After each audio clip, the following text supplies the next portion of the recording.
Bueno, empezamos con la última mesa redonda, con la última actividad del ciclo de literatura, el último día casi de Universo Italo Calvino. Ya nos quedaría el martes que viene en el Teatro Alameda el concierto sinfónico coral de clausura, que es el martes 31 a las 8 de la tarde en el Teatro Alameda. Agradeceros a todos la presencia, al público, doble gracias a los que hacen dobletes en las actividades. Hay gente que ha estado en las actividades antes, que repite, eso nos llena de alegría la organización. Gracias a CICUS por acogernos y, por supuesto, gracias a la mesa llena de ponentes maravillosos que nos acompañan hoy. Me he equivocado con los nervios ya del último día, me he equivocado de presentación, perdón. Os dejo ya con la mesa redonda que está titulada Las 6 propuestas para el próximo milenio, contemporaneidad y futuro, más allá de la literatura. Después, a las 8:30, estará con nosotros el cantautor Daniel Mata.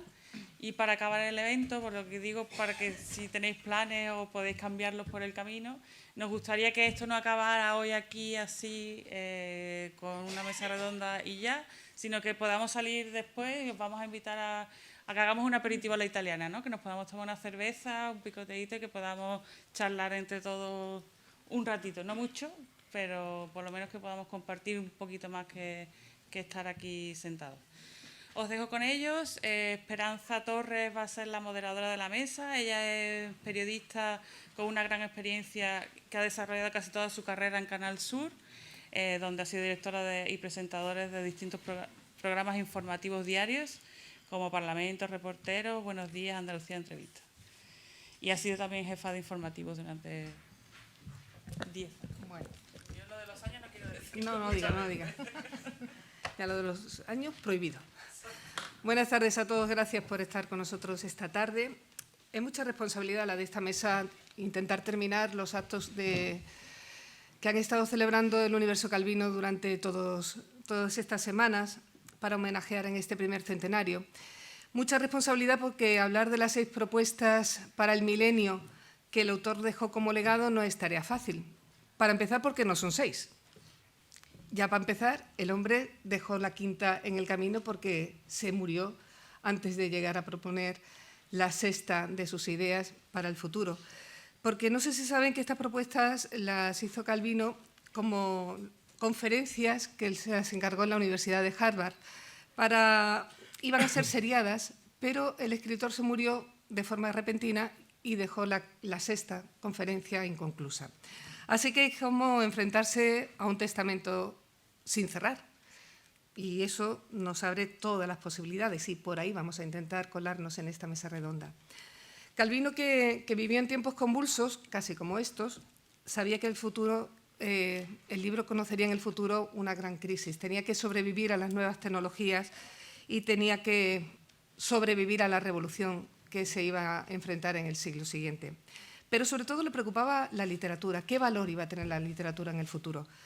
Y de ahí nacen sus propuestas que valen, si nos permiten la licencia, no solamente para la literatura, valen para cualquier disciplina, cualquier desarrollo de creación e incluso de la propia vida, ¿no? Y por eso estamos aquí, no para dar ninguna conferencia, no se nos asusten, porque los primeros que nos estábamos asustados éramos nosotros cuando nos dijeron que teníamos que hablar de las 6 propuestas de Calvino. Y dijimos, perdón, que a esta hora ya teníamos nosotros prevista otra cita. Pero, en fin, nos engañaron para meternos en esta mesa. Así que nos acompañan Daniel Cruz, librero. Él es uno de los que está también detrás de la Feria del Libro Antiguo y de Ocasión. Otra locura de esta, por eso está aquí este señor. Marta del Pozo es directora de teatro y actriz. Antonio Rodrigo, se lo estoy presentando de aquí para adelante. Antonio es director de cine. Alessia Mitoli es presidenta de la Asociación Italiana de Sevilla y María Jesús Castro, Mari, es la presidenta de la Asociación Dante Alighieri de Sevilla. Cada uno de ellos se va a asomar a una de las propuestas que nos da Calvino y nos invitará a una reflexión personal que vamos a intentar que luego podamos compartir entre todos.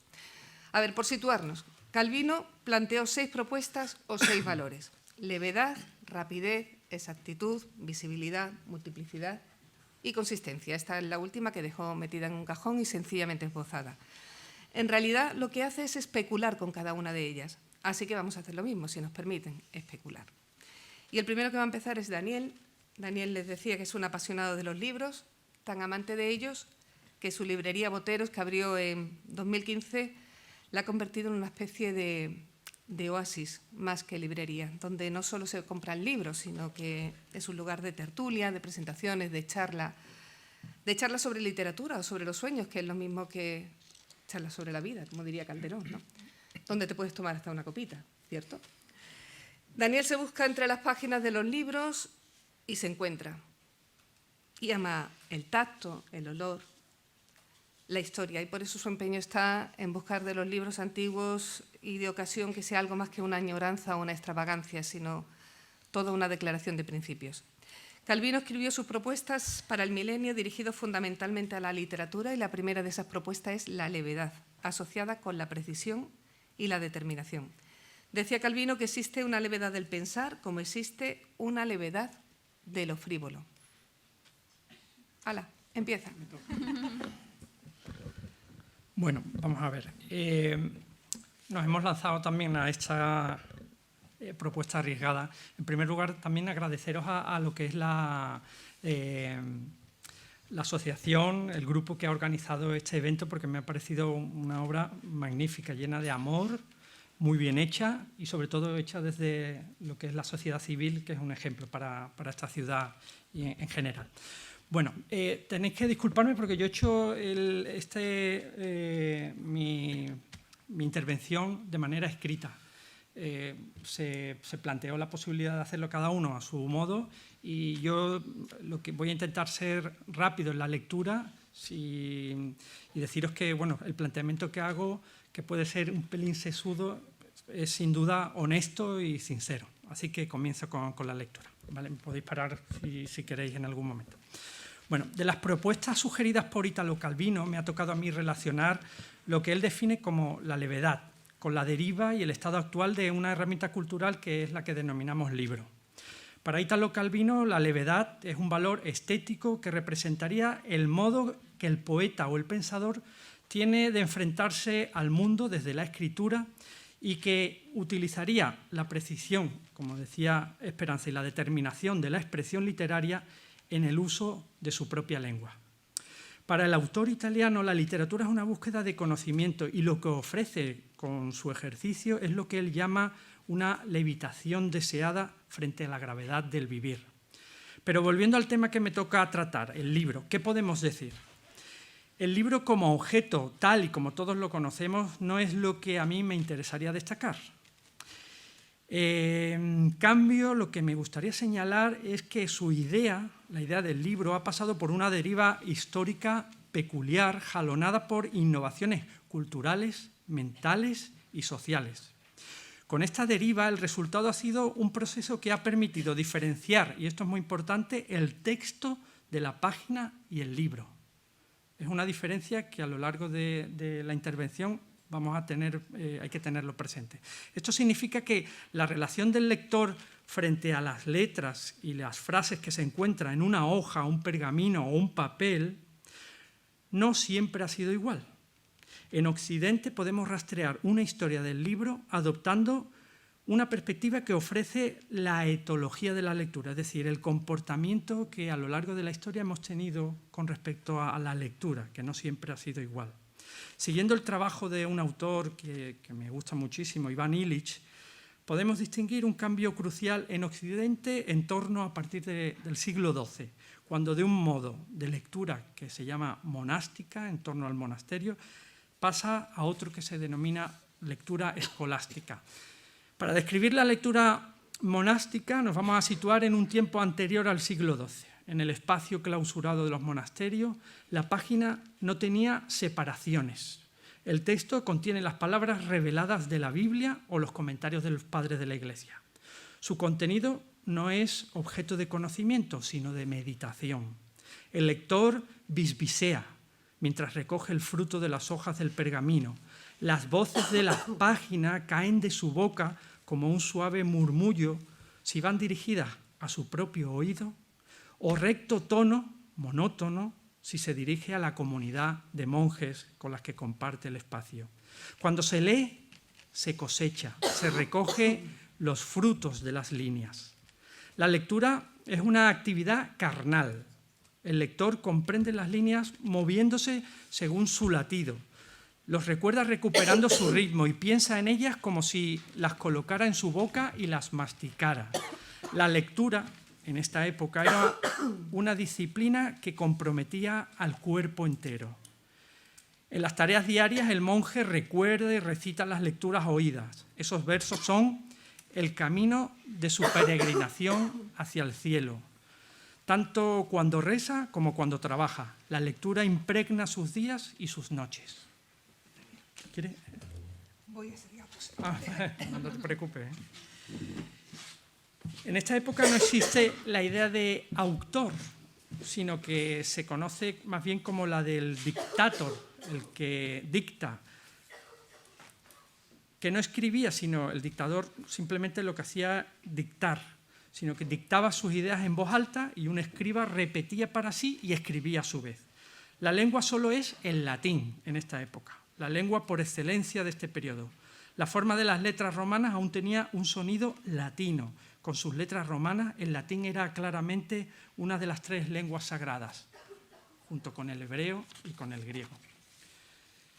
Es entre el siglo XII y el XIII cuando ya este tipo de lectura se transforma en lo que se conoce como la lectura escolástica. La actividad técnica para descifrar ya no crea un auditorio y por tanto tampoco un espacio social como el que se creaba en torno al monasterio. El lector ojea las páginas, sus ojos reflejan la página bidimensional, tal como la conocemos. Pronto concebirá su propia mente en analogía con un manuscrito. La lectura se convertirá en una actividad individualista, una relación entre el yo y la página.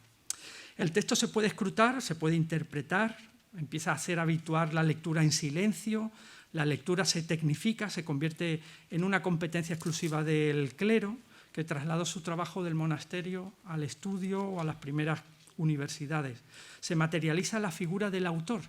Ya el autor no solo puede dictar, sino que él mismo escribe.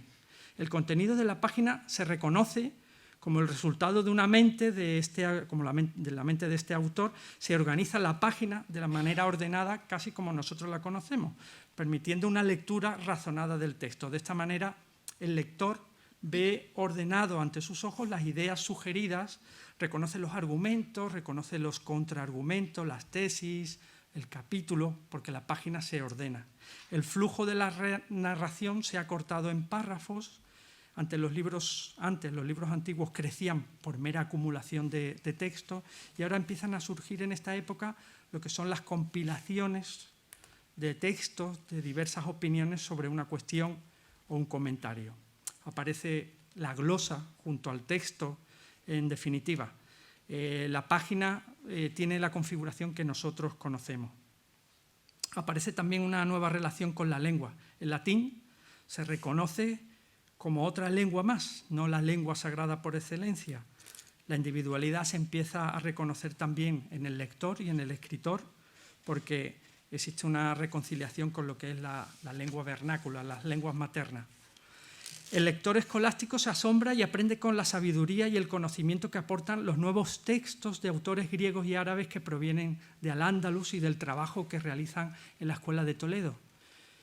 Precisamente Alfonso X establece una innovación intelectual muy interesante en la labor de la escuela. No sé si sabéis que a la hora de traducir en la Escuela de Toledo se hacía siempre a dúo. El que sabía la lengua en la que se traducía el texto la decía en voz alta en una lengua común y el que recibía el mensaje en lengua común la trasladaba mediante un escriba a la lengua receptora. Pues la maestría y el mérito de Alfonso X es el de reconciliarnos con nuestra propia lengua al incluir también en los manuscritos esa segunda lengua intermedia que es la nuestra, el castellano, y obligar a que se vuelque esa traducción en el texto. La página pues ya deja de convertirse en un campo, como antiguamente, en un viñedo del que recoger frutos y se percibe pues como un reflejo en un espejo. La página se utilizará en esta época como metáfora de la mente del hombre. Y ya pasamos al momento, digamos, de la modernidad, el tercer momento, el que sería la lectura secular, con un periodo de eclosión localizado a grandes rasgos a partir del Renacimiento. Esta lectura moderna se podría describir como una experiencia erótica. Las palabras y las frases del texto despliegan un juego múltiple que puede producir placer intelectual a la mente y sensual a los sentidos. Pero además el texto irá adquiriendo textura y relieve en la página física. Se aprecia el relieve, ya empezamos pues con el desarrollo de la imprenta, que no es más que un desarrollo natural de lo que es el libro o el códice, pues se aprecia el relieve de los tipos, el aroma, la calidad del papel, el desarrollo de las posibilidades que permite la imprenta, como decía, hace continuar de manera natural el libro y los avances del códice, que era algo propio y habitual en la Edad Media. La puesta en escena editorial será cada vez más atractiva y funcional. El texto en el libro se multiplica y se embellece por dentro y por fuera. Nuestro siglo de oro es un momento importante, es un periodo de transición interesante además. Conviven la oralidad y la cultura escrita e impresa. La población, la mayoría ágrafa, tiene una relación estrecha con la poesía y el lenguaje, una relación lúdica y sensual. Se disfruta del sentido y el sonido del texto, no del objeto del libro. De hecho, lo que mayormente circulaban en esta época eran papeles y pliegos sueltos. El libro era una cosa solamente para pudientes. Se aplaude y se valora el ingenio literario, se memorizan los poemas que darán color al vivir cotidiano. La música fluye como suave brisa por oídos y bocas entre los corrillos que no distinguen de clases sociales al compartir el placer por las coplas. Otro fenómeno social es la circulación de las historias, que no los libros de caballería primero y de pícaros después. Digo las historias, porque se leía en corrillo, alguien leía y los demás escuchaban. Sin embargo, las historias se transmitían de unos a otros y se sabían. Los libros de caballería abandonan su sentido cristiano original y se convierten en un género de aventura. Los pícaros, en sus historias, muestran la cruel realidad social con el sentido del humor. Estas historias y personajes cobran vida propia, serán objeto de alabanza, discusión y comentario popular. El universo de ficción creado empieza a tener entidad propia. Y aquí la figura y obra de mi querido Miguel de Cervantes es un referente y un punto de inflexión, con un uso de la lengua vernácula, sin adornos retóricos, ajeno al académico. Plantea en el Quijote y en los prólogos de sus obras la relación esencial y antropológica entre la ficción y la realidad de nuestras vidas. El tema de la locura no es solo un motivo narrativo que ayude a la historia, es la llave para entender nuestro compromiso existencial con el mundo. Cervantes equipara el valor existencial de la imaginación y la realidad cuando muestra su ingenio en la forma de afrontar la segunda parte del Quijote frente a una obra apócrifa que quiere suplantar al personaje y al autor, y con una reflexión que hace en el capítulo 32 del Quijote sobre los diversos modos de disfrutar y percibir la lectura de los libros de caballería e historia, tanto en analfabetos como en lectores cultos. Da carta de naturaleza al universo virtual que será explotado y finiquitado por las grandes obras del siglo XX. Inaugura la modernidad y en este contexto, como lo define Borges, el libro ya se entiende como extensión de la memoria y la ficción. Y ya llegamos al último punto, al reto que supone para el libro las nuevas tecnologías. Y esto yo creo que es muy importante. El lector actual, que inmerso en la estela de un modo de lectura secular, como la que he descrito, se enfrenta a la tesitura de qué texto ofrece su relación con las nuevas tecnologías y con la más reciente, la que denominada inteligencia artificial y su trasunto narrativo, el famoso chat GPT-4. y que luego ya explicaré por qué se utiliza esta analogía. ¿Qué ocurre en este momento? ¿Qué se está poniendo en juego? El texto se ha exteriorizado, se ha difuminado, volatilizado en el universo de lo virtual. El primer síntoma podría ser la crisis en torno al soporte que debe contener el texto, el libro de papel, el libro electrónico. Se ha puesto en jaque el formato, aunque creo que la lectura se mantiene como un fenómeno esencial, resultado de un desarrollo cultural y antropológico. La experiencia con el soporte, siendo una experiencia histórica, puede por ello ser caduca. La experiencia con el libro y la lectura es nuestra, esto es algo histórico y único, que no podemos dejar de defenderla cuando de ella hemos obtenido tanta riqueza. Pero hoy más que nunca tenemos que aprender y comprender, siguiendo a Marcel Proust, que la experiencia de la lectura, por especial que la consideremos, está en el umbral de la vida espiritual. Puede introducirnos en ella, pero no la constituye. Es el inicio y fin del impulso espiritual, porque no debemos olvidar en nuestra defensa del libro que antes de empezar y después de acabar de leer, levantamos la mirada y nos sumergimos en el misterio y grandeza de la vida. La inteligencia artificial es el nuevo oráculo de Delfos que nos profiere de manera imperiosa un «conócete a ti mismo». La metáfora del espejo como símil de la página es sustituida por la imagen insondable de un abismo o agujero negro que pretende ser nuestro reflejo. La inteligencia artificial, que ya está aquí presente, obliga al ser humano a reconocerse y a preguntarse sobre su posición metafísica ante su estar en la vida. El punto, y ya voy terminando, el punto de vista que estamos adoptando frente al fenómeno de la inteligencia artificial tiene por ahora la ambiciosa inercia de pretender sustituir el territorio de lo humano por el mapa de lo virtual sin el fundamento de anclajes metafísicos sólidos.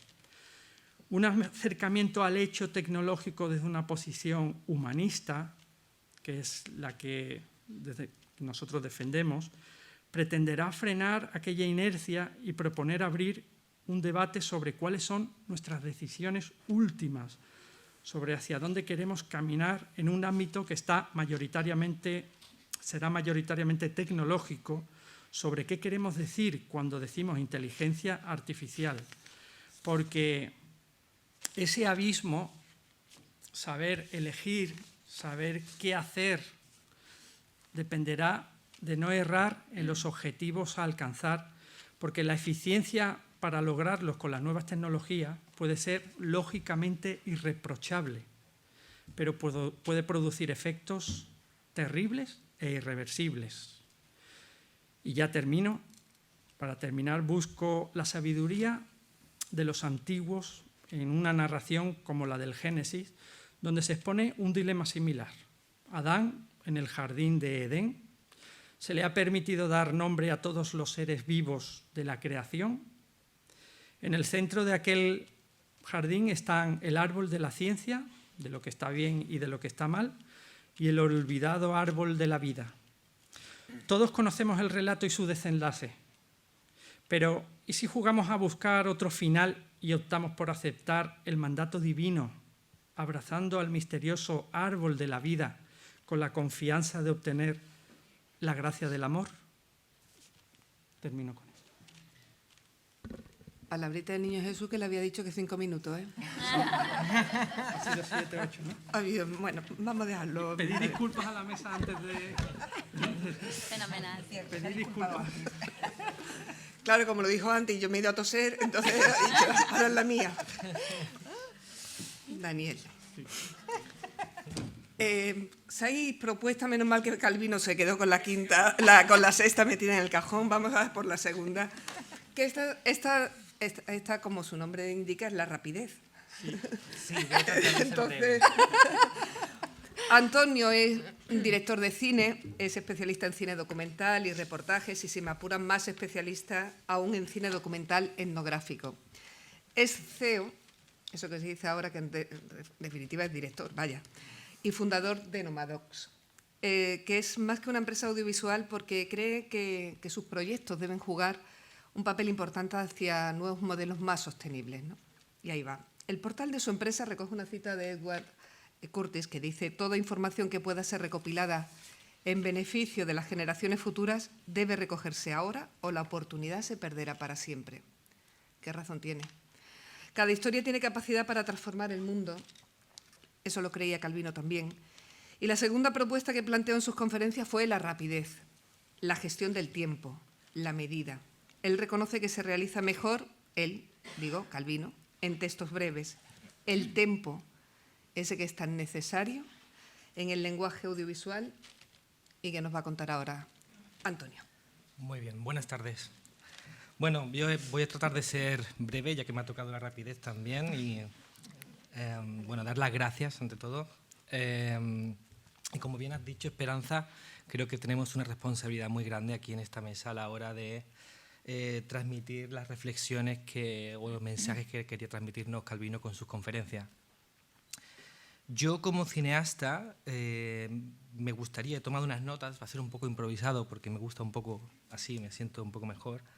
Me gustaría invitar a reflexionar y compartir mi reflexión sobre lo que me quedo de esa conferencia.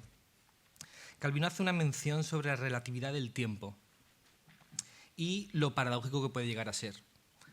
En el cine, a pequeña diferencia de la literatura, tiene la capacidad de poder contar una vida en un minuto o llevarse una vida para hacer una película, ¿no? Entonces, este concepto de la relatividad del tiempo creo que nos invita a reflexionar sobre el momento en el que estamos viviendo ahora, ¿no? Sobre la evolución de la tecnología y ese concepto de rapidez de la era de la velocidad, como él menciona, que creo que podemos traducir como la era de la inmediatez, ¿no? Todos somos conscientes ahora de que recibimos muchísima información y a nosotros, en mi caso, a los contadores de historia, pues uno de nuestros principales trabajos es sintetizar, ¿no? Trabajar cómo comunicar en poco tiempo, transmitir un gran mensaje.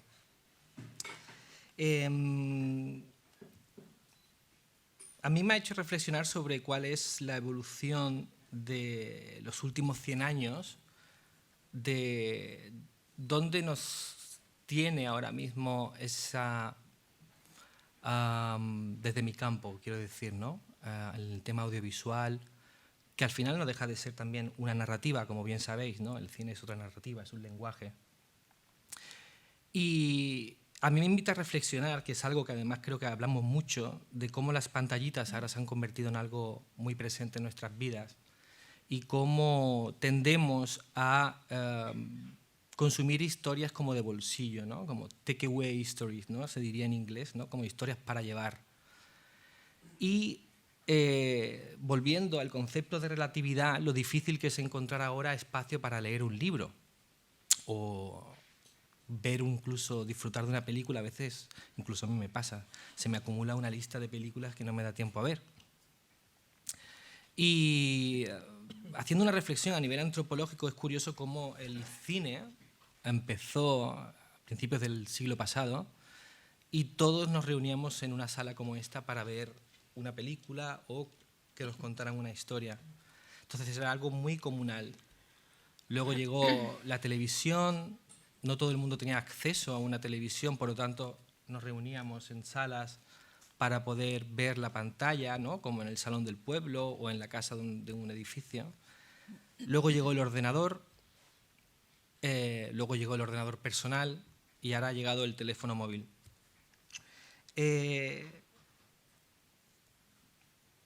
Es curioso porque ahora es como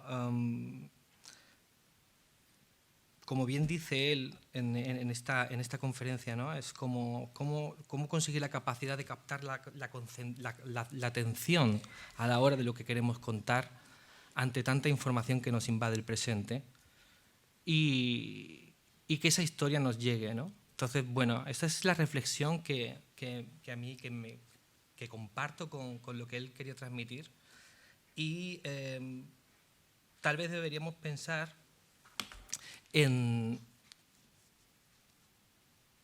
si estamos perdiendo esa capacidad de concentración ante tanta información, ¿no? Y poder disfrutar realmente de lo que es una historia o de poder ver una película.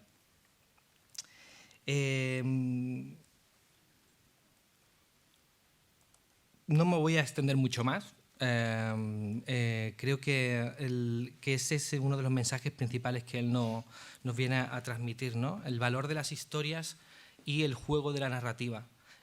Ahora mismo el cine se ha convertido, el cine y el audiovisual está evolucionando constantemente, y los diferentes formatos de historia pues, nos invaden por diferentes lados. Entonces creo que la reflexión que deberíamos hacer es hasta dónde queremos llegar en este mundo más individual, en el consumo de historias para llevar o poder encontrar el espacio para poder disfrutar de una buena historia, ¿no?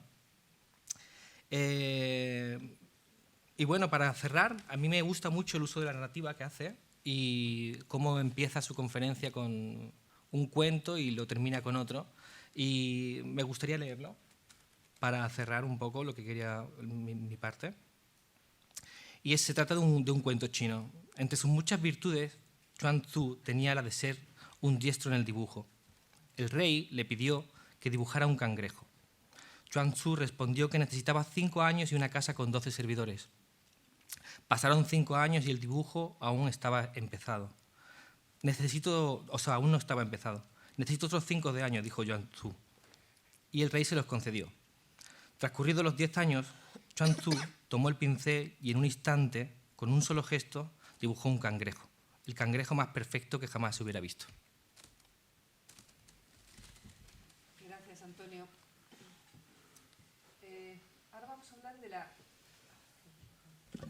Ahora vamos a hablar de la exactitud. Y lo va a hacer María Jesús Castro, es licenciada en Filología Italiana y presidenta de la Asociación Dante Alighieri de Sevilla. Su actividad está ligada intrínsecamente con la comunidad universitaria. Como se quisiera pactar con el diablo eso de la eterna juventud, la verdad. Porque ellos, los chicos, la obligan a estar permanentemente al día. Qué remedio, ¿verdad? La Dante de Sevilla, como se la conoce aquí, es un referente en la difusión de la lengua y la cultura italiana, y su labor ha sido reconocida con el Premio Príncipe de Asturias de la Comunicación y las Humanidades de 2005. Aquel año se valoró la importancia de las enseñanzas de las lenguas en el mundo, ¿no? Por eso ella es la que nos acercará a la tercera propuesta de Calvino, la exactitud, por la que el escritor italiano sentía verdadero culto. La exactitud, la precisión en el lenguaje. ¿A dónde vamos, Mari? ¿A dónde? ¿A dónde? Bueno, primero muchísimas gracias. Gracias a Ana Bravo. Recuerdo aquella primera reunión hace algunos años donde este proyecto era un sueño. Hoy es realidad, así que enhorabuena a ti y a todo el equipo. Y voy a intentar ser breve y, por supuesto, exacta, ¿vale? Y lo voy a hacer, si me permitís, mi compañero ha terminado leyendo, yo voy a empezar leyendo, pero voy a empezar leyendo a Calvino, ¿ok? Dice así. Perdón, que tengo que pasar la diapositiva, si consigo. Aquí, no sé si se lee bien, pero bueno, es simplemente un apoyo visual. Para los antiguos egipcios, el símbolo de la precisión era una pluma que servía de pesa en el platillo de la balanza donde se pesaban las almas. Aquella pluma, ligera, se llamaba Mat, diosa de la balanza. El jeroglífico de Mat indicaba también la unidad de longitud, los 33 centímetros del ladrillo unitario y también el tono fundamental de la flauta. Inicio esta conferencia sobre la exactitud de la literatura con el nombre de Mat, diosa de la balanza. Tanto más cuanto que la balanza, Libra, es mi signo zodiacal. Exactitud quiere decir para mí, sobre todo, 3 cosas. 1, un diseño de la obra bien definido y bien calculado. 2, la evocación de imágenes nítidas, incisivas, memorables. 3, un lenguaje lo más preciso posible, como léxico y como expresión de los matices del pensamiento y de la imaginación. Tengo la impresión de que el lenguaje se usa siempre de manera aproximativa, casual, negligente, y eso me causa un disgusto intolerable. No se vaya a creer que esta reacción corresponde a una intolerancia hacia el prójimo. Lo que más me molesta es oírme hablar. Por eso trato de hablar lo menos posible. Y si prefiero escribir, es porque escribiendo puedo corregir cada frase tantas veces como sea necesario. Para llegar, no digo a estar satisfecho de mis palabras, pero por lo menos a eliminar las razones de insatisfacción que soy capaz de percibir. Pues con esta sinceridad abrumadora inicia su exposición Calvino sobre la tercera propuesta para el próximo milenio, la exactitud. Leyendo a Calvino y su impresión de estar usando el lenguaje de forma aproximativa, casual y hasta negligente, donde inclusive la define como peste del lenguaje, yo no puedo, ni quiero además, evitar trasladar esta falta de exactitud a nuestros tiempos de hoy y más concretamente a nuestros jóvenes de hoy. Os pongo un poco en contexto. Yo llevo en el mundo de la docencia casi 20 años, soy profesora y mi perfil de alumnado es en su gran mayoría universitario, ¿vale? Vamos a quedarnos con este dato de aquí adelante. Cuando hablo de exactitud me refiero a precisión, precisión entendida como lo que quiero decir, pero sobre todo con la capacidad para poder expresar aquello que quiero decir, que quiero transmitir. La comunicación, Esperanza lo sabe bien, está sufriendo muchísimos cambios, para bien y para mal. Pero yo creo que hay que devolver a la palabra el justo valor que se merece. Y antes de continuar, me gustaría saber cuántos de los aquí presentes tenéis hijos entre 12 y 23, 24 años. Si me levantáis la mano, por favor. ¿Ok? ¿Y por aquí? Estoy más chiquitito. Muy bien. Vale. ¿Y quiénes de los presentes sois profesores de cualquier etapa educativa, siempre que sea a partir de la ESO? Educación secundaria, bachillerato, incluso universidad. Muy bien. Tenemos aquí un elenco. Vale. Os voy a proponer un pequeño ejercicio de reflexión, ¿vale? Vamos a pensar por un momento en nuestro yo del pasado. Vamos a pensar en nuestro niño, o en nuestra niña, en nuestro alumno. Para los que sois profesores, vamos a pensar en nuestro alumno más brillante, ¿vale? Los que no tenemos niño ni alumno, tenemos un sobrino o un nieto seguro en esa franja de edad. Y ahora vamos a hacer un ejercicio de reflexión. Vamos a ponernos nosotros. Yo, por ejemplo, me voy a visualizar con mi yo de 12 años, que es la edad que acaba de cumplir mi hijo. Y ahora vamos a visualizar esos cuadernos nuestros, esos trabajos que hacíamos, yo con 12 años, tengo 46, parezco más joven, pero tengo 46. Esos trabajos escritos, esos dictados, esos exámenes. Y ahora vamos a hacer una comparativa con nuestro niño, o con nuestra niña, o con nuestro alumno, o con nuestro sobrino, o con nuestro nieto.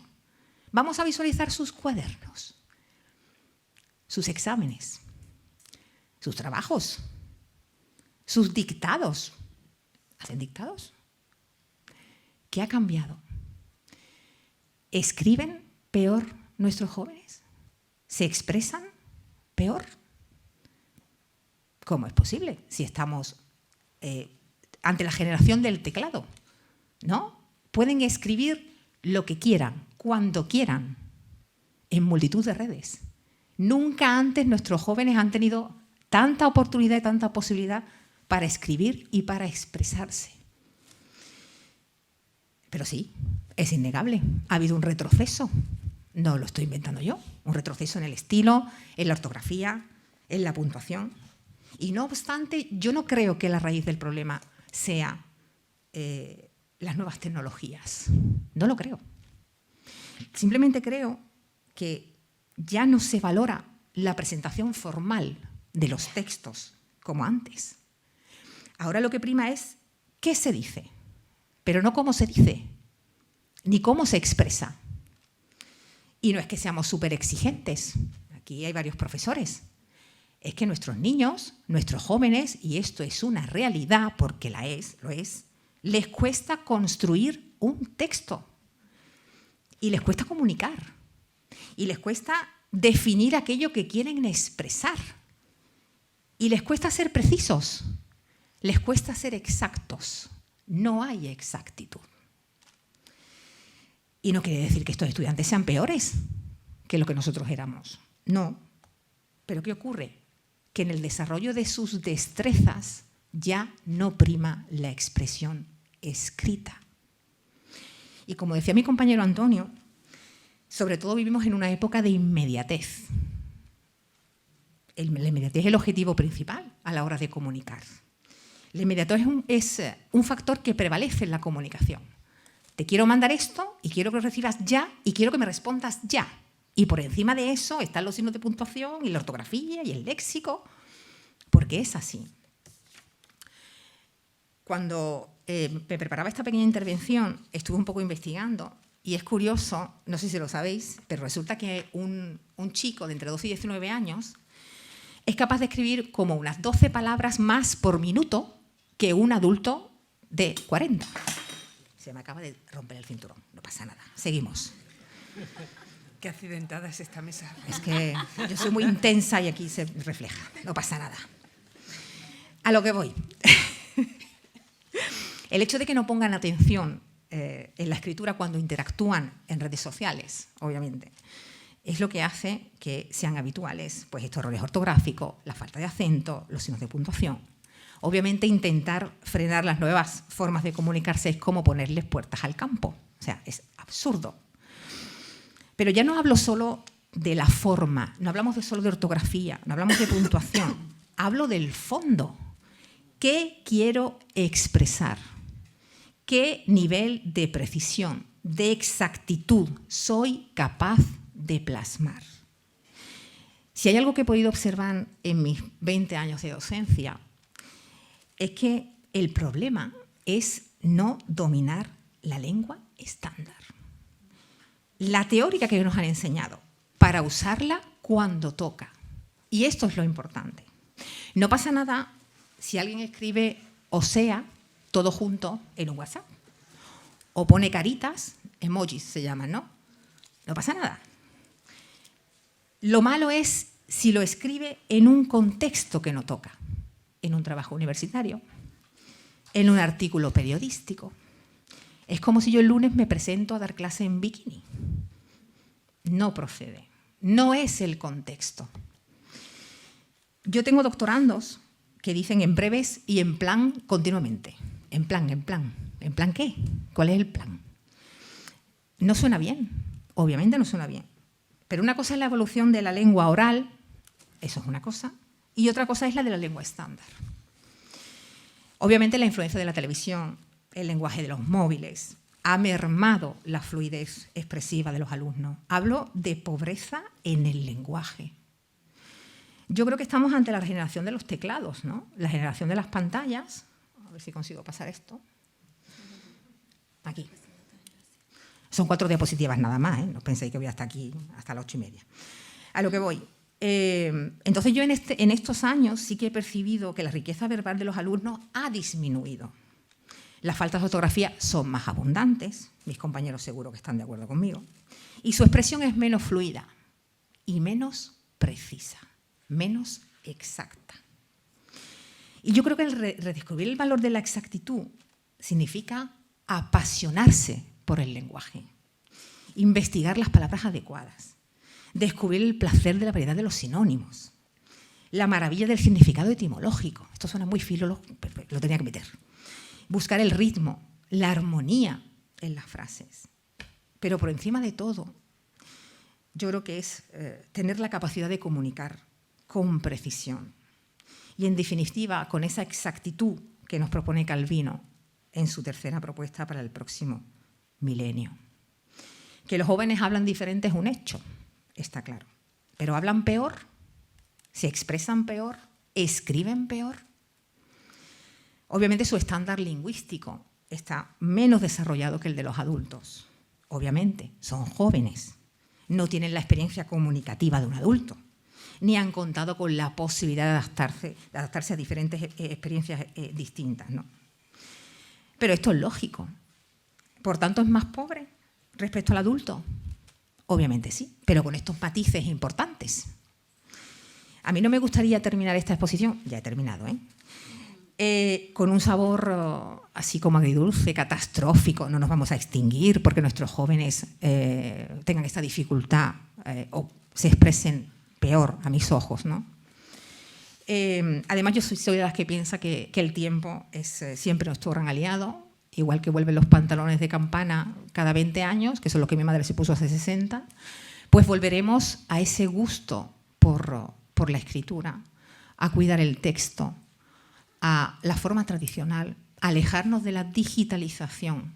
Insisto, no estoy contra las nuevas tecnologías, pero yo creo que hay cosas que hemos dejado de lado, como el desarrollo de la expresión escrita, como una de las destrezas para nuestros niños y nuestros jóvenes.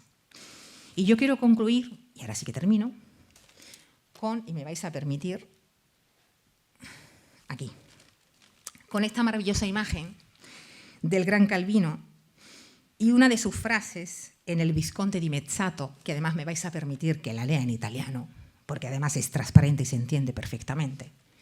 Y dice así: alle volte uno si crede incompleto ed è soltanto giovane. Gracias. Gracias, Mari. Nos quedan dos propuestas. Una es nos la trae Alessia. Alessia es italiana. Ella reside en España desde hace casi 2 décadas. Es presidenta de la Asociación de Italianos de Sevilla. Estudió Historia del Arte, trabajó en ello, pero la crisis le cambió todo. Y después de su maternidad las cosas no surgieron bien, no fueron como ella pensaba que iba a volver a su puesto de trabajo tan normal, no se le pusieron fáciles las cosas y se tuvo que reinventar. Su inquietud y el descubrimiento de las nuevas tecnologías a ella sí le hizo cambiar y dar un giro importante a su vida, y la llevó por el mundo del marketing digital y de las redes sociales. Y se convirtió en community manager para orientar a empresas en el proceloso mundo de Internet. En definitiva, tenía que mostrarlas, enseñarlas en ese escaparate que significa la red. Transformar mi pasión en mi profesión, dijo en una ocasión. Y Calvino decía que todas las realidades y las fantasías pueden cobrar forma solo a través de la escritura, pero ¿acaso la historia de Alessia no reúne esos ingredientes? Así que le pedí a ella que se enfrentara a la visibilidad, la cuarta propuesta de Calvino. Gracias, Alessia. Buenas tardes a todos y nada, muchas gracias. Es un honor para mí estar aquí como representante de Italia en esta mesa y hablar de un grandísimo autor italiano como Calvino. Entonces, sí, me han pedido de hablar de la visibilidad. Intentaré hacerlo breve. Y espero que mi reflexión pueda llegar a todos vosotros, porque he intentado llevarla lo más posible a la realidad y a mi realidad, que es la realidad de una mujer trabajadora de la edad moderna, de hoy día, con todos los problemas que eso conlleva, ¿no? Ser mujer, madre y trabajadora. Entonces, volviendo rápidamente al tema de la visibilidad de Calvino, él nos habla como tema principal en esta propuesta de la fantasía, pero la fantasía como la parte más elevada de la imaginación. Y toma como referencia la Divina Comedia de Dante Alighieri, otro grandísimo escritor italiano. Calvino además ha tratado muchísimo el tema de la fantasía porque es uno de los más grandes escritores narrativos italianos. Entonces, pues la fantasía es uno de los temas principales recorre todas sus obras. Bien, reportando este concepto a la vida real, quiero reflexionar sobre 2 puntos principales que vienen dentro de esta propuesta que se intitula Visibilidad. 2 ejemplos que Calvino explica en su propuesta. El primero es la lectura. Cuando leemos un libro, partimos de la palabra, porque estamos leyendo. Entonces, lo que leemos son palabras. Y después de las palabras, lo que llega en nuestra mente es la visualización de lo que estamos leyendo. O sea, nos creamos como una película, ¿no?, en nuestra mente sobre lo que estamos leyendo. Una escena. Imaginamos lo que estamos leyendo. Y el ejemplo contrario, ¿cuál es? Para referirme a mi compañero, el cine. Porque ahí cambia totalmente la historia, es al revés. O sea, partimos de una imagen visual, que es la película que estamos viendo en el cine, y mientras vemos la película, en nuestra mente se crean imágenes, ¿no?, de lo que estamos viendo. Pero previamente ha habido palabras. ¿Cuáles son las palabras? La del director de cine, que ha creado su guión por escrito, ¿verdad? Entonces son dos casos totalmente opuestos, donde la fantasía tiene un papel muy relevante. Bien, estos dos conceptos de visibilidad, de visualizaciones de imágenes, me han parecido súper interesantes, porque creo que ambos los experimentamos diariamente en nuestra vida real, en diferentes ámbitos, contextos, dependiendo de la persona. A mí me ha llamado mucho la atención el segundo concepto de visualización aplicado a mi vida real. O sea, el que parte de la imaginación, de la fantasía del director de cine y llega a las imágenes, a la película. El director de cine que imagina su guión, del que nos habla Calvino, en la vida real yo lo he asociado a nuestras ambiciones, a nuestros sueños, sobre un posible futuro laboral hermoso que puede ayudar, por ejemplo, a la mujer moderna a realizar sus sueños, sus proyectos y a dar visibilidad a los mismos que Calvino define como la propia película que vemos en el cine. Bien. Mi reflexión es que mi carrera profesional puedo definirla un poco como una secuencia de visualizaciones de imágenes, de sueños y fantasía, que en la mayoría de los casos, por suerte o capacidad o esfuerzo, se han vuelto realidad. Como decía Esperanza, mi vida ha sido, ¿cómo se dice?, subrayada muchas veces por muchísimos cambios de registros improvisos que no los he querido, pero me han llegado y he tenido que enfrentarme a ellos. Entonces, desde mi formación académica, del mundo de las artes, pues de los museos, cuando todavía no tenía ni sueño, ni visualizaba nada, simplemente estudiaba porque me apasionaba este mundo. Pues llega un momento en que la vida me enfrenta a situaciones en las que las circunstancias laborales, familiares, me llevan a un cambio de registro radical, inesperado. Entonces hay dos vías para salir de esta situación: asumir apáticamente los sucesos, aceptar y esperar a ver qué cae. Y si cae algo que no te gusta, pues lo tienes que aceptar. O, segunda opción, soñar. Soñar con la parte más elevada de la imaginación, como dice Calvino, y hacerlo realidad, hacerlo visible, darle visibilidad. Yo no sé bien por qué motivo, si por mi carácter, mi resiliencia, no sé, mi esfuerzo, pero yo siempre he elegido la segunda opción. Y nunca me he rendido, nunca he dejado de soñar. Bien, Calvino en esta propuesta precisamente advierte sobre el gran peligro de dejar de lado esta gran capacidad humana. Y lo leo textualmente. La facultad humana fundamental sobre la capacidad de enfocar imágenes visuales con los ojos cerrados, de hacer que broten colores y formas, caracteres alfabéticos sobre una página blanca, de pensar con imágenes.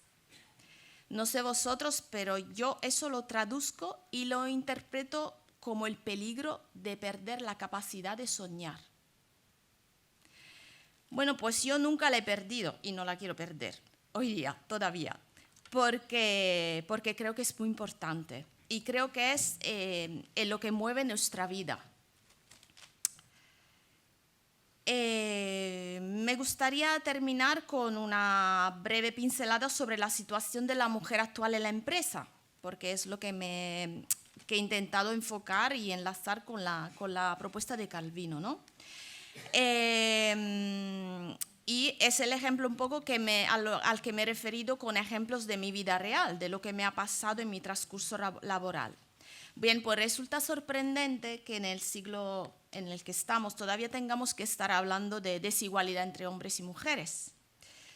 Pero hablarlo es necesario. La mujer aún no hemos alcanzado, y queda todavía mucho camino, la plena igualdad en la alta dirección de las empresas. Y a mí eso me ha costado mucho y he vivido muchísimo esta realidad, desafortunadamente. Tenemos que seguir trabajando para seguir concienciando la sociedad y las empresas para que esta brecha se vaya reduciendo. Parece increíble, pero uno de los obstáculos que yo he detectado durante mi larga experiencia profesional, sobre todo en el mundo de las multinacionales, donde hay muchos grados de directivo, subdirectivo y tal y cual, pues es la falta de confianza de las propias mujeres. Eso es súper importante. Eso se traduce en que muchas veces las mujeres no se atreven a dar su opinión, no se atreven a demandar una promoción, al igual que sus compañeros. ¿Y eso qué supone? Las hace invisibles, para volver a la temática de Calvino.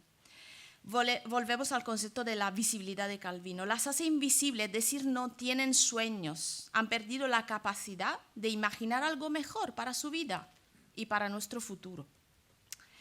También es cierto que a esa menor autoestima hay que añadirle que nosotras, mujeres, trabajadoras y madres, como muchas de vosotras que estáis aquí en esta sala, asumimos muchas responsabilidades en nuestra vida, extralaborales incluso, gestión de casa, hijos y muchísimas más. Pero nosotras podemos con todos. Somos multitasking, para decirlo en inglés, ¿no? Multitareas, todoterreno. Mientras preparamos la cena, estamos organizando mentalmente el día siguiente. Es así, ¿verdad? Estamos, ¿verdad, Mari? Coordinando las extraescolares, pensando a la reunión con el cliente del día siguiente, tal cual. Pues muchas de vosotros exactamente lo pensáis. Bueno, en mi opinión, los 3 puntos fundamentales para que nosotras como mujeres trabajadoras modernas podamos llegar a alcanzar la felicidad en nuestra vida personal y laboral, yo creo que son 3. El primero es que las mujeres somos ministras en la gestión del tiempo y de la organización. En esto no nos superas nadie. Hemos sido capaces de salir de nuestra zona de confort para encontrar nuestro lugar en el mundo, en la sociedad, en el trabajo. Y tenemos que seguir luchando siempre para la conciliación, es muy importante. A mí, cada hijo me ha costado un trabajo, es muy feo decirlo, pero es así. Tengo 2 nada más, menos mal. Pero los 2, y estoy súper orgullosa de que el trabajo lo he dejado por ellos, evidentemente, pero cada hijo me ha costado un trabajo. Es así.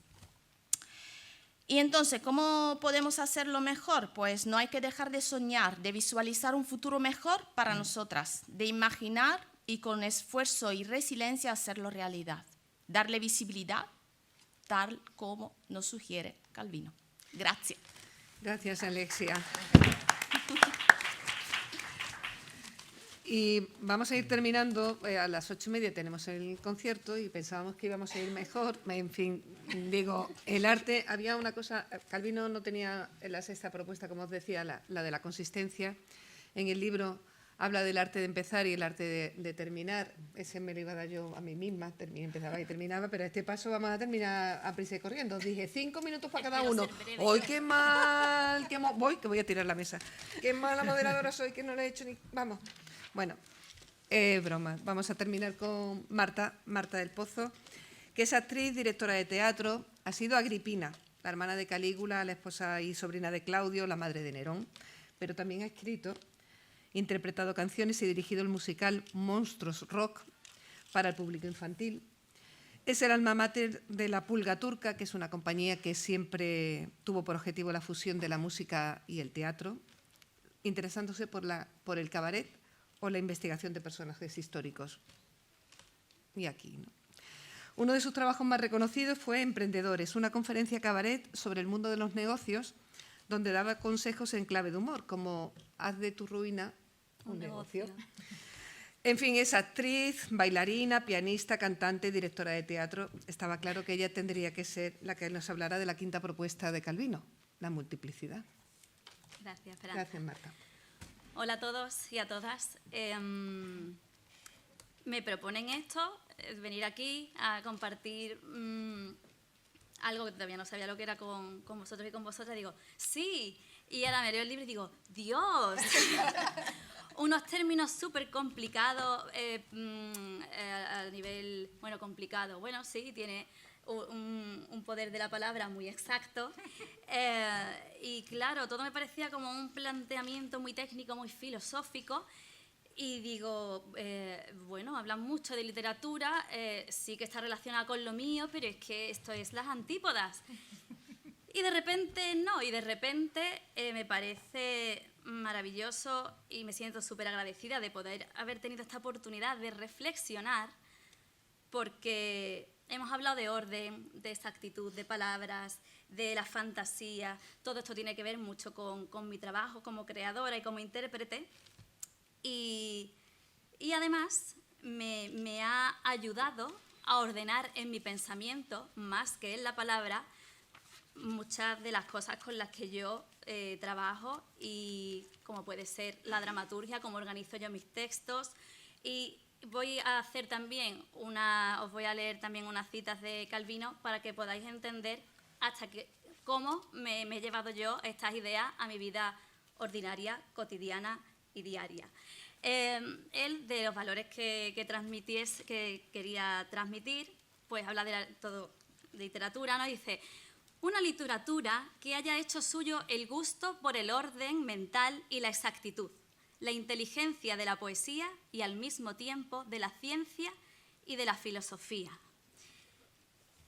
Y esto que está escrito así, ya a los 2 días digo, ya está, pues si es que esto es súper cotidiano.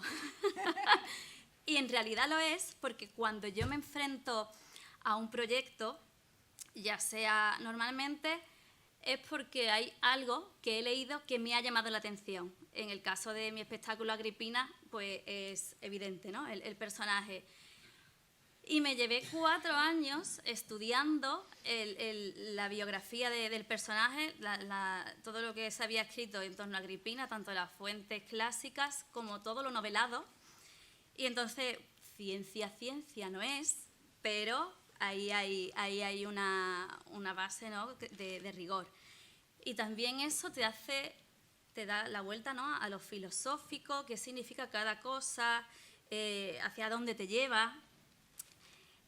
Voy a cambiar ahora de cita, es que voy como que yo quiero ser la rapidez.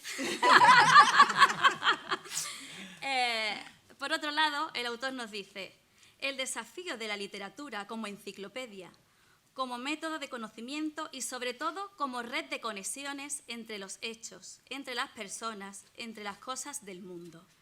El desafío de ver el mundo como un sistema de sistemas en el que cada sistema singular condiciona a los otros y es condicionado por ellos. Hay cosas que solo la literatura con sus medios específicos puede dar.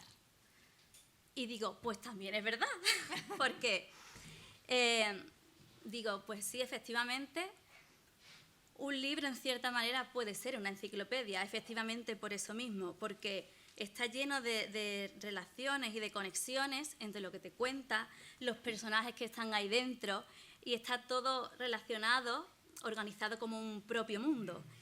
Y después el sistema del que habla Calvino, lo veo claramente en el hecho artístico del tipo que sea. En mi caso concreto, tengo un sistema que sería la palabra, bien escrita o bien hablada. La música, podríamos llamarlo como otro sistema, la expresión corporal, la danza, otro sistema, y al final todos esos sistemas terminan siendo parte de un todo que efectivamente se condicionan entre sí. Pero además me he dado cuenta que también hay otros sistemas extrínsecos a la actividad, que es, por ejemplo, cuando yo tomo la decisión de hacer un espectáculo, una propuesta, ¿quién es mi público? ¿Cómo lo quiero vender? ¿Y cómo lo puedo vender? Porque si quiero que esté dentro de unos circuitos o un contexto institucional, pues voy a tener que ajustarme a ese sistema. A lo mejor hay temas que tengo que incidir más porque son temas que están siendo más apoyados por las instituciones en ese momento, o si por el contrario decido hacer lo que a mí me apetezca sin tener nada en cuenta estas otras cuestiones y me arriesgo a no poder venderlo o a no poder actuar o no poder llevarlo a algunos teatros, ¿no?, que estén dentro de lo más institucional. Y ahí digo, pues otra vez el sistema condiciona a todos los sistemas. Y así llevo varios días dándole vuelta a la obra de Calvino, que al principio me resultaba algo súper lejano, que al final me ha resultado mi propio pensamiento ordenado, con lo cual gracias por haberme invitado aquí. Y para terminar, igual que han comentado algunos compañeros, yo pensaba, ¿no? Porque sí, ¿hacia dónde vamos? Pues vamos hacia una conexión y una mezcla de todas las artes en una propuesta en concreta o no, pero lo que sí está claro es que aunque haya inteligencia artificial, esto me ha parecido muy positivo. He dicho, qué guay, no todo va a ser, no todo van a ser sombras. Y es que me he dado cuenta que las artes escénicas, el teatro, va a seguir estando vivo mientras exista humanidad, porque tenemos la necesidad de comunicar y de expresar y de emocionar, y eso requiere de una exactitud y un orden y una emoción que afortunadamente la inteligencia artificial no tiene. Así que hasta aquí mi reflexión. Gracias. Gracias a todos, gracias por estar aquí. Tenemos escasamente un cuarto de hora para poder hablar entre nosotros y hacer un poco partícipes de lo que sería la reflexión. Entiendo que las propuestas de Calvino, a priori, sobre la mesa, pueden sonar extrañas. Cada uno las hemos aplicado a nuestra propia manera de interpretarnos, ¿no? No sé si tenéis alguna cuestión, si queréis hacer partícipe de alguna reflexión. Me gustaría, dentro de la reflexión de la presidenta de Badante, me parece que a lo que te refieres es a la falta de sintaxis, de gramática en las nuevas generaciones. Calvino le daba mucha importancia a eso, pero eso es más grave de lo que parece, porque después tiene reflejo en el comportamiento. Estamos viviendo la sociedad del abandono de valores morales, éticos, de personas, y seguramente la falta de sintaxis, de gramática, esté favoreciendo eso. O sea, es lo que me gustaría que tú me... Vale. Bueno, no sé si tanto la falta de sintaxis o de gramática, que también, quiero decir, obviamente también. Pero yo pienso más, por eso era la reflexión de situarnos en nuestro yo de cuando éramos más jóvenes, ¿no? Y he puesto el ejemplo de mi yo de 12 años, porque es la edad que acaba de cumplir mi hijo. Y yo sí me he dado cuenta de que él, aunque lee muchísimo, tengo esa gran suerte, pero a la hora de expresar por escrito, olvidémonos de la sintaxis, de la ortografía, de la puntuación, tiene mucha dificultad para poder plasmar, ser precisos y poder expresar y que te llegue. Es decir, esa capacidad de poder transmitir, que yo creo que con mis 12 años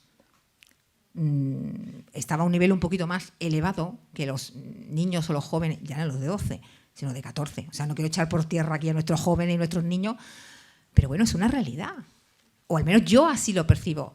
Yo no sé si los docentes que hay aquí comparten esta opinión o quieren intervenir en este sentido. Es mi percepción como docente y como madre. Tú tienes suerte de que tu hijo o tu nieto, tu hijo, ¿no? Hombre, nieto todavía no. Lee mucho. 46 años, por favor. Perdona, pero tu hijo lee mucho, ¿no? Sí. Pero la realidad es que muchos de los jóvenes de ahora leen poquísimo. Vale, ¿por qué leen poco? ¿Eh? Os lanzo ahí la pregunta. No, ¿Por qué? Tienen el móvil, el maldito móvil, los ordenadores y... Pero mi hijo tiene el móvil y tiene el ordenador. Bueno, y pero mi es que hijo... tu hijo es rara avis. Hombre, no creo. Como Agripina Exacto. Barnabis. Los niños... Exacto.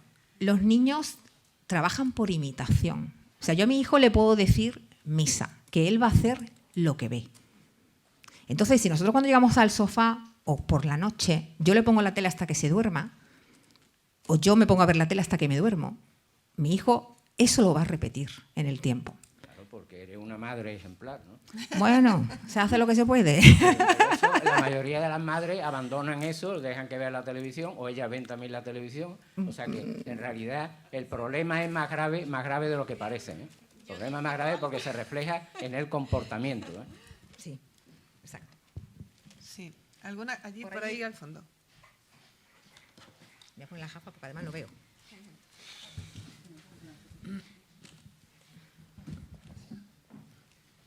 Hola. Bueno, gracias por la intervención, sobre todo tan coral y tan transversal, ¿no? Porque denota que la obra de Calvino es muy transversal, desde la psicología, el cine, el arte, la poesía, la literatura, la sociología, la ciencia, ¿no? Realmente es un pensador que realmente nos llama... Hay frases de él como lo que citaba, creo que Daniel, ¿no? En La levedad, cuando dice cosas como el vacío es tan concreto como los cuerpos sólidos. Eso se puede aplicar a cualquier cosa, ¿no? Desde la subjetividad a la construcción del sujeto, cómo cada uno vive la experiencia. A mí me parece que es un pensador que trasciende un poco el propio lenguaje literario y poético, ¿no? Para entrar en la política incluso, ¿no? A mí me parece que vuestras intervenciones han estado muy acertadas, sobre todo desde esta realidad, porque habéis citado aspectos, ¿no? Que tienen que ver mucho con la cotidianidad. Es verdad que hay también límites a esto, ¿no? Cuando hablaba, no recuerdo, sobre el soñar o la ensoñación o la fantasía, efectivamente, todos nos formamos en nuestra personalidad con la fantasía, pero eso tiene un límite. El límite es el principio de realidad, ¿no? Ahí hay que saber un poco cómo conjugar esas experiencias de las que hablaba también de la pedagogía para poder ofrecer ciertos modelos que ayuden a contener todo eso, ¿no? Pero bueno, globalmente lo que quería es felicitar hoy y sobre todo me parece que hay una profundidad y una dialéctica en este tipo de mensajes que estamos muy necesitados de escuchar. Porque en última instancia lo que interesa es la ciudad, cómo es la ciudad, pero sobre todo cómo somos las personas que vivimos en ella. Podemos vivir mejor, ser mejores. Y en eso la cultura, el pensamiento, el conocimiento y la ciencia obviamente son esenciales. Bueno, solamente era un comentario y agradecer la posibilidad de pensar juntos. Gracias. Sí, perfecto, porque se trataba un poco de reflexionar de forma conjunta entre todos. No se trata, ya lo decía al principio, que no eran conferencias, sino eran reflexiones en voz alta para que las pudiéramos compartir entre todos, ¿no? Y eso es lo que hacía Calvino, en el fondo. Las propuestas que nos planteaba en el libro no deja de ser ideas sueltas, ideas bien trazadas, bien trenzadas, de lo que se avecinaba para la literatura, pero que son perfectamente aplicables a cualquier disciplina de nuestra propia existencia, ¿no? Y si me apuráis, por ejemplo, lo frenamos todo porque cuando empezó a escribir estas propuestas Calvino, para el milenio Internet ni siquiera se había asomado, no había echado ni las orejillas a echar. Y por muy genio que fuera Calvino, que no lo dudo, ni creo que imaginase hasta dónde podía llegar a Internet, las redes sociales y cómo iba a revolucionar el mundo, ¿no? Ni siquiera Leonardo da Vinci, que era otro italiano, el más genial de todos, se atrevió a plantear que iba a darle la vuelta al mundo las redes sociales, ¿no? Claro que Calvino nació en Cuba, a lo mejor tiene algo que ver con eso, ¿no? Pero bueno. En fin, que el tema de las redes sociales, de las nuevas tecnologías, de cómo nos ha revolucionado todo el mundo de la comunicación, sin ir más lejos, ¿no? Ahora todo es instantáneo, todo el mundo, ella está con un móvil. Esto es instantáneo, puede estar aquí o puede estar en Cuba, en Italia, en Estados Unidos. Los streaming nos hacen la capacidad de hacer ya todo. Y todos nos creemos un periodista, vaya por Dios. Somos todos periodistas ahora. Y todos contamos en un tuit, que ya no es tuit, que ahora es X, lo que está pasando y nos creemos que somos periodistas. Vaya, por Dios, otro que se nos ha salido de Ocupa. Esa rapidez, esa levedad, esa visibilidad que nos estaba Calvino hablando, ¿la estamos pervirtiendo? Y eso es lo que yo quería preguntar en la mesa. ¿Lo pervertimos? ¿Las nuevas tecnologías están permitiendo que todo esto que nos estaba proponiendo Calvino lo traigamos hacia el lado oscuro? No podemos plantear que todo eso que tiene sus ventajas, que las tiene indudablemente, las perdemos en rigor, en precisión, en exactitud. La máxima de un periodista siempre es contrastar, y para contrastar hace falta tiempo. Tiempo. Y el tiempo vuela, pasa, y nadie le presta atención. Y nuestra vida en sí son tomas de decisiones que hay que tomarlas ya, ya. Porque usamos una vida de clines, de usar y tirar. Este ratito de charla, de reflexión, de conferencia, que no es conferencia, de mesa redonda, de participar, no lo tenemos nunca. ¿Por qué? Porque nuestro tiempo, el que usamos cada día, es eso. Ya. Uy, las 8:19, es hora de... que tengo que ver una serie. No, pero esta serie no me vale otra. Da igual. Así estamos utilizando nuestro tiempo siempre. Calvino hablaba de unas propuestas para el siguiente milenio y Daniel nos hablaba de una historia del libro maravillosa, ¿no? Porque él, el apasionado del libro, de esa que toca, como os decía, el aroma del libro, de la literatura. Yo cuando estaba leyendo, en este momento de tos tan estúpido que he tenido y que he tenido que volver, veía como la tinta, las historias se plasmaban en papel, el trabajo que costaban los manuscritos, el pasarlo. Y ahora no, ahora tiramos. ¿Por qué no podemos volver a encontrarnos en las letras, no? Y lo mismo el medio audiovisual, el cine, los documentales. Las historias tienen que permanecer. En televisión decimos que lo que no sale en la tele no existe. Pues lo que no queda por escrito se perderá para siempre. Entonces, ¿somos exactos? ¿Somos rigurosos? ¿Qué hacemos con las nuevas tecnologías? Antonio, ¿tú qué vas a hacer sin ellas? Bueno, yo creo que, como tú dices, esto del lado oscuro es inevitable. La evolución de la vida, del desarrollo. Creo que volver atrás es una batalla perdida. Lo único que queda en nuestras manos es ser responsables ante la gestión y control de uso, tanto de lo que consumimos como lo que comunicamos, sobre todo los que somos responsables en comunicar, educar o tratar de transmitir un mensaje, ya sea a nuevas generaciones o a las generaciones presentes. Creo que es una cuestión donde tenemos que trabajar es en la cuestión de responsabilidad y gestión y, sobre todo, y creo que es un tema además muy actual, salud. O sea, creo que una posible solución o perspectiva positiva es trabajar desde la neurociencia y la salud mental en cuanto al uso y gestión de contenidos, tanto de lo que consumimos como de lo que comunicamos. ¿Sabéis una cosa que le echaba, Calvino decía 6 propuestas para el milenio? La sexta no la llegó a concluir, pero había una propuesta que yo se la firmaba a Marta. Creo que a Calvino le falta una séptima, emocionar. Y ahí yo creo que forma parte del intrínseco en la literatura, en la educación, en las artes, en la empresa, en la manera de soñar y plantear nuestros proyectos sobre papel, ¿verdad, Alexia? Porque en el fondo es emprendimiento. Emocionar, Marta. Así que te toca escribir la conferencia la próxima vez. Pero no quedarme en el intento como Calvino. No, porque eso me da un malfario, ¿eh? No. Bueno, pues no sé si queréis alguna cuestión más. Daniel, ¿querías comentar alguna cosa? No, porque me alargo. Ya, como, al pobre mío le he echado, ¿eh? No, pero ya le dije a todos, 5 minutos que os vaya a pasar a todos. La habéis visto. No, yo, si quieres, mira, para terminar, coincido con lo que se ha trasladado en la mesa y es la necesidad de crear espacios comunes donde el lenguaje, el contacto, la salud, la experiencia se lleven a cabo.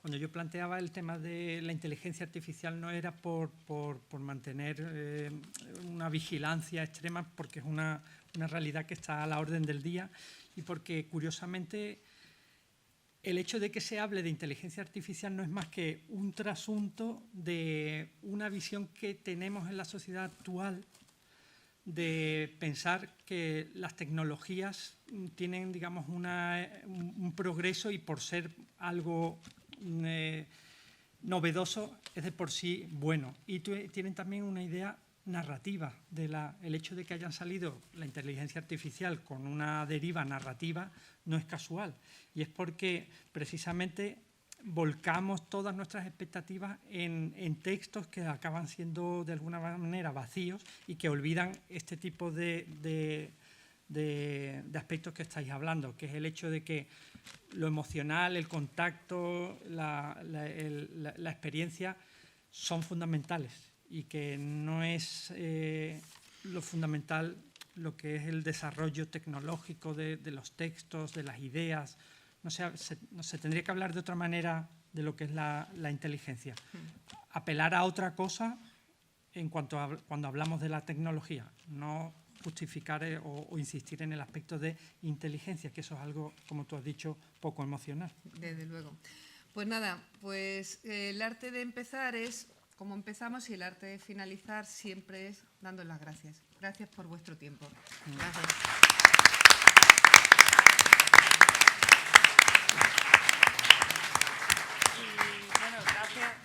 Gracias, por supuesto, a vosotros de habernos dedicado este ratito para poder reflexionar. Creo que ha sido como un broche de oro para estas 2 semanas que llevamos trabajando. Y vamos ahora ya, si este es el broche de oro, con el broche de platino de Daniel Mata, que nos va a dedicar una canción que ha compuesto en exclusiva para este homenaje, para estas fechas. Daniel Mata comienza como cantautor a finales de los 90 y desde 2001 al frente del proyecto llamado Daniel Mata, El Callejón del Gato, con el que ha actuado por todo el Estado y países como Italia, Francia, Rusia. Ha viajado muchísimo. Además, de sus textos musicaliza poemas y lleva realizando conciertos didácticos en multitud de centros educativos. Ha publicado 8 CDs y prepara un nuevo disco con poemas musicalizados. Y todo tuyo.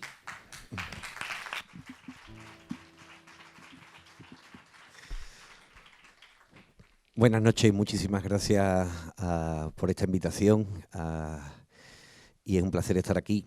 Hará como poco más de un año que el amigo y poeta David Eloy Rodríguez me comentó, oye, que hay una gente que está organizando porque se acerca el centenario del nacimiento de Italo Calvino y quieren montar, pues, en fin, algunas actividades, alguna cosa, y me animó, me dijo, ¿tú te animarías a hacer algo? Claro, yo me dedico fundamentalmente a la canción de autor y sí, como decía la compañera, durante mucho tiempo me he dedicado a musicar poemas, pero claro, me extrañaba porque digo, bueno, pero Calvino escribía prosa, no escribía poesía.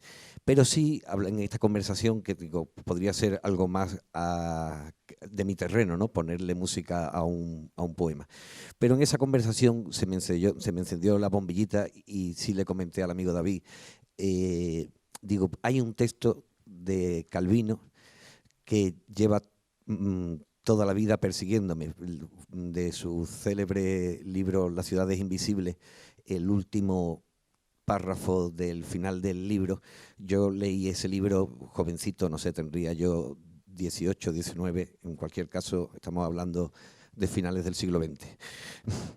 y ese texto, el final del libro, tanto me impresionó en aquella lectura juvenil que me ha acompañado en el corcho que hay en mi escritorio, así donde tengo cosas importantes. Ese texto me ha estado acompañando. Y total, que así más o menos de memoria se lo recitaba a mi amigo y me decía, pero eso es una canción. Y pensé, pues igual sí. Digo, bueno, pues igual si lo versifico, si lo adapto.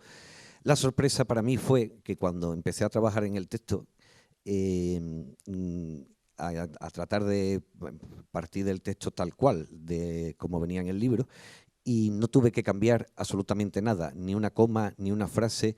Es más, terminé la canción, probé incluso, lo musiqué en la versión en castellano, pero probé incluso en la versión original en italiano y entraba también con la música. Con lo cual fue sorprendente porque creo que era la primera vez que musicaba un texto en prosa. A mí me pareció que el resultado era canción. Ahora juzgarán ustedes. Como Calvino nació en Cuba, en uno de los suburbios de La Habana, la música tiene, digamos, pinceladillas así, un poco de inspiración incluso cubana, sin agobiar, ¿sabes? Te digo, tampoco es que tú digas, ¿sabes? Que no es que digas, toma La Habana, pero un algo sí hay. Bueno, de Italo Calvino, La ciudad es invisible.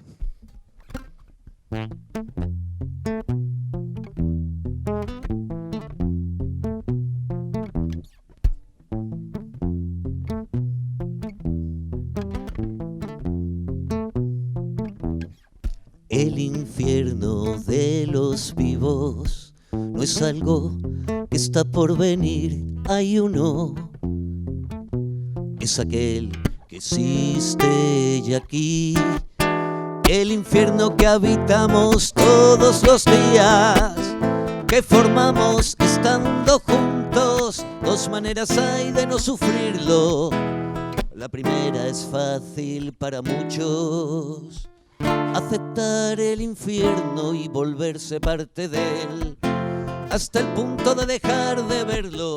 La segunda es arriesgada y exige atención y aprendizajes continuos. Buscar y saber reconocer quién y qué en medio del infierno no es infierno, y hacerlo durar y darle espacio, y hacerlo durar y darle espacio.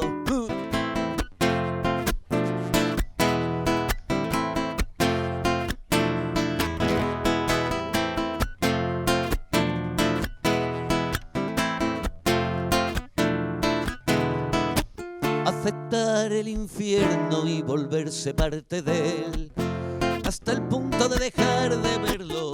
La segunda es arriesgada y exige atención y aprendizajes continuos.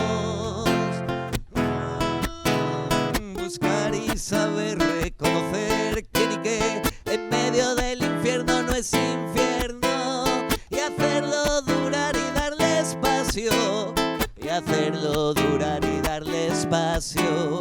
Buscar y saber reconocer quién y qué en medio del infierno no es infierno, y hacerlo durar y darle espacio, y hacerlo durar, y hacerlo durar, y hacerlo durar y darle espacio.